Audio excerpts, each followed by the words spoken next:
10 मुहर्रम 61 हिजरी 10 अक्टूबर 680 ईस्वी का वो दिन जब दुनिया में एक अजीम जंग हुई थी। चलिए तो आज हम ले चलते हैं आपको करबला के उस मैदान जंग में जहां हक और इंसाफ के लिए इमाम हुसैन अलैहिस्सलाम ने अपनी जान कुर्बान कर दी। दोस्तों, मैं हूं आपके साथ बरकत और आज मैं इतिहास के उन पन्नों के साथ आपकी खिदमत में हाजिर हूं जो मिसाल है शहादत की, हिम्मत की और उस बलिदान की जिसने दुनिया को जुल्म के खिलाफ आवाज़ उठाना, हक और सच के लिए कुर्बानी देना सिखाया। आखिर कैसे शुरू हुई करबला की जंग, क्यों मनाया जाता है मुहर्रम और क्या है यौम आशुरा का मायना, आइए जानते हैं। तो दोस्तों, सन 680 ईस्वी 10 मुहर्रम करबला का मैदान जो आज इराक में है उस वक्त खून से लाल होने वाला था। यजीद उमैया ख़ानदान का खलीफा अपनी हुकूमत को मजबूत करने के लिए जुल्म की सारी हदें पार कर रहा था।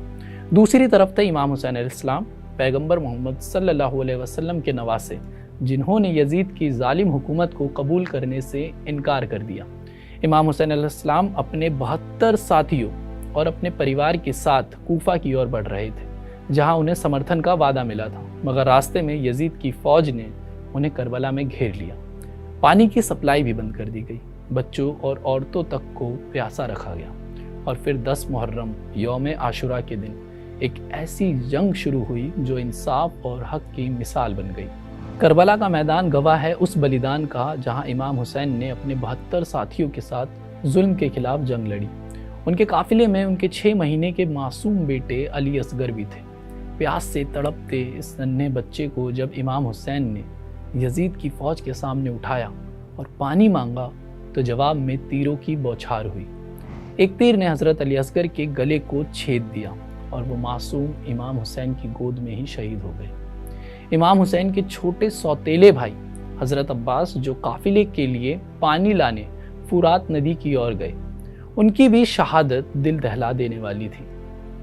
हजरत अब्बास, जिन्हें साकिए कौसर कहा जाता है, पानी की मशक लेकर लौट रहे थे, मगर यजीद की फौज ने उन पर हमला कर दिया। उनके दोनों हाथ काट दिए गए, फिर भी वो पानी की मशक को बचाने की कोशिश करते रहे।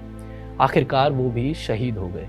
इमाम हुसैन अलैहिस्सलाम ने आखिरी लम्हों में भी हार नहीं मानी। जंग के बीच भी जब नमाज यानी अल्लाह की इबादत का वक्त हुआ तो आप इमाम हुसैन अलैहिस्सलाम नमाज अदा करने खड़े हो गए। यजीद की फौज के तीरों और तलवारों के बीच इमाम हुसैन ने सजदे में अपनी शहादत पाई। उनकी नमाज कभी कज़ा नहीं हुई और उनकी शहादत ने दुनिया को सिखाया कि हक की राह में जान देना भी इबादत है। मुहर्रम इस्लामी कैलेंडर का पहला महीना है और यौम आशुरा इसका 10वां दिन। शिया मुसलमान इस दिन को इमाम हुसैन और उनके साथियों की शहादत की याद में गमज़दा होकर मनाते हैं। मजलिस में नौहे पढ़े जाते हैं, मातम किया जाता है और ताज़िया निकाले जाते हैं जो करबला के शहीदों की कब्रों का प्रतीक है। सुन्नी मुसलमान भी यौम आशुरा को ख़ास मानते हैं। उनके लिए ये दिन हज़रत मूसा के फ़िरौन से निजात पाने की याद में रोज़ा रखने का है। इस तरह मुहर्रम दोनों समुदाय के लिए इबादत और इमाम हुसैन की कुर्बानी को याद करने का मौका देता है। करबला की जंग सिर्फ एक युद्ध नहीं थी बल्कि हक और इंसाफ की लड़ाई थी। इमाम हुसैन, उनके मासूम बेटे अली असगर और वफादार भाई अब्बास की शहादत ने दुनिया को सिखाया कि जुल्म के सामने सर झुकाने से बेहतर है शहादत। उनकी नमाज और कुर्बानी आज भी हर उस इंसान को प्रेरित करती है जो हक की राह पर चलना चाहता है। करबला की जंग और इमाम हुसैन की शहादत हमें सिखाती है कि जुल्म के खिलाफ आवाज़ उठाना हर इंसान का फ़र्ज़ है।